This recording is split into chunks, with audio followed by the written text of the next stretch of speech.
The Zondo Commission of Inquiry into state capture is set to resume tomorrow morning. Witnesses from the National Treasury are expected to testify.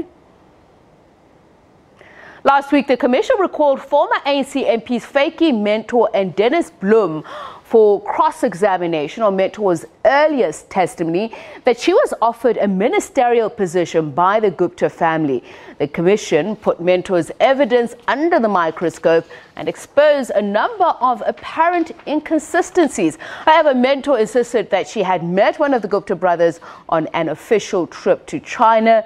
The Commission this week will hear testimony from National Treasury officials, including former Director General Lungisa Fuzile. The inquiry was instituted by then-President Jacob Zuma in January 2018 to investigate allegations of state capture.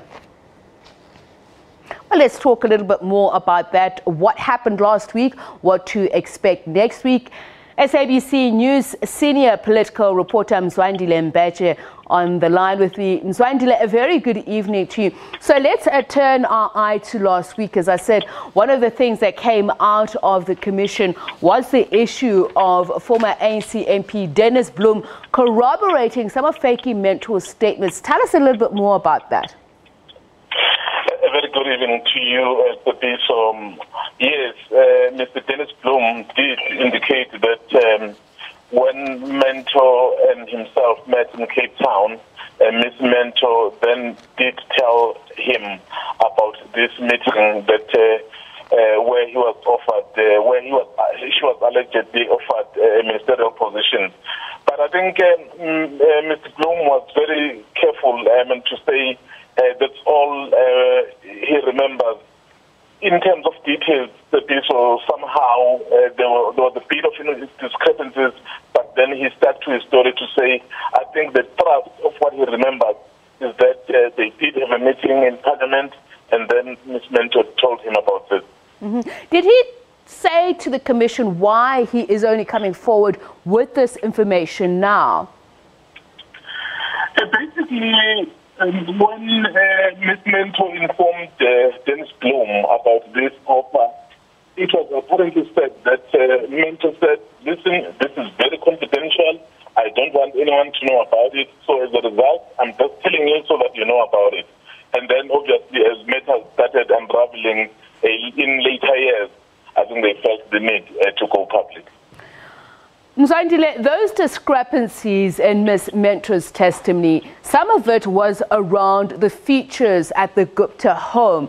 Is there a possibility of another inquiry to verify that they were indeed there as she remembers them? Perhaps not necessarily the features, I think what would happen is that the issue of SAA, you remember, Ms. Mentor basically said she didn't trust SAA. So an official from SAA could be called to explain how the records are kept. And also remember the parliamentary record with regards to the ticket that was issued. Also we could see an official also being called to also tell the Commission what exactly happened if someone is issued a ticket, particularly the members of Parliament. So I think those few clarifications where Ms. Mentor really had an issue with, so I think they'll just be clarified by certain officials that will be called from various entities. Is there a sense on why the Commission could possibly have to spend something like 810,000 Rand a month in verifying this? Is it because Mentor is considered a key witness, or is it to basically give her a fair shake in terms of the credibility of her testimony? Remember, so Ms. Mentor was one of the first people really to come forward to the Commission and present her evidence. And I think the Commission has been somehow struggling to get people who may have known what went on. And if someone who really says she knows something and then has evidence in some areas doesn't add up, and I think the Commission would really need to go thorough and look at it, because she still stands by her story in many aspects, despite that several records have basically proved that some of the things she's been saying are not corroborated, but she still maintains that there are things that she knows about. So I think that's why the Commission at some point would want to clarify and investigate further. But on the whole, I think the Commission has the large part of Mentor's evidence, and I think they would be in a position really to decide if it was true or not. So final question, Mzwandile. Tomorrow the Commission resumes. On Monday we mentioned that former Director General in the Treasury, Lungisa Fuzile, is expected to appear before it. Any sense of what he's likely to say or talk about? Well, remember that the former DG is going to the Commission not for the first time.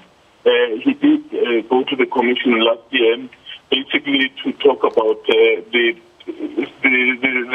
events that unfolded when the Minister of Finance then, Des was appointed.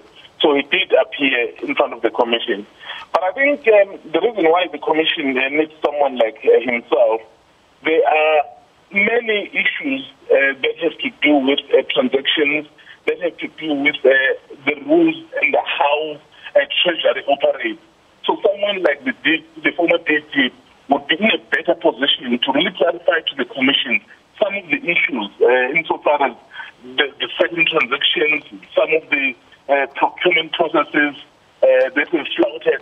So he should be able really to say how it was supposed to work. And if there was any pressure that he was getting perhaps from certain individuals who wanted him to sign off on a certain on a few of issues that have been raised with the Commission. So it will be very key and crucial to the Commission. Thank you very much. Mzwandile Mbeje, Senior Political Reporter here.